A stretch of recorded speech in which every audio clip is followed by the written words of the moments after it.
მოგესალმებით მეგობრებო, მინდა მოგილოცოთ, სამყაროს მიულოცოთ, ნეპალში 30 წლიან დიქტატურა დაემხო და ამხო ახალგაზრდობა, ჯენზი თაობამ. რამე თუ გადაწყვიტენ სოციალური ქსელების აგზალვა.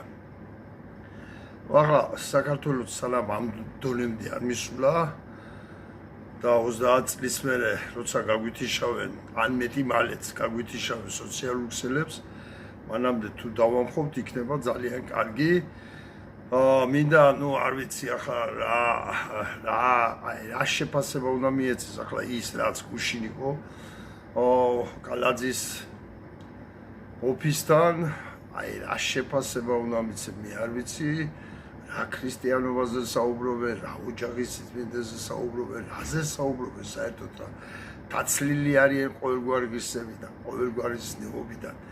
აი ეს ბოლომდე დაცლილი არიან, ბოლომდე დამპლები არიან და ჩვენ თუ ეს ვერ შევძელით ახლა და 4-ში ვერ დავამარცხეთ და თუნდაც მანამდეც ვერ დავამარცხეთ, ეს იქნება საბედისწერო საქართველოსათვის, ქართველი ერისათვის და არ მგონია მრავალსაუკუნეონი ერი, რომელმაც გაუძლო 1000 მომხდურს, ტარვალს და ბოროტს დაამთავროს ხიხო, ივანიშვილმა, კალაძემ, კობახიძემ, თინარაძემ და ასე შემდეგ რა.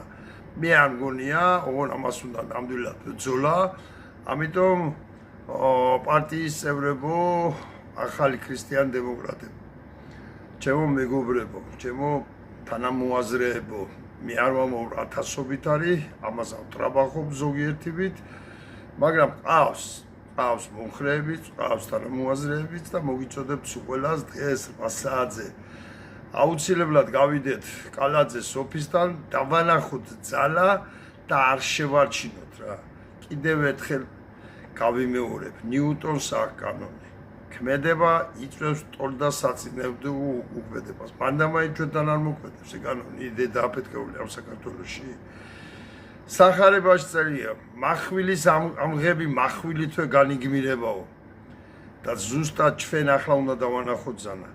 ჩვენ ახლა თუ ეს ვერ შევძელით, საქართველო როგორც ასეთი დაამთავრებს თავის ცხოვრებას და ახლა მართლა მიგვიშვს დააფეთქებული აფხაზეთში აი ცვლიან ხელისუფლებებს რა. ნომინალურად ისევე პრორუსი მოდის, არ მოდის, მაგრამ ხელისუფლებებს ცვლიან.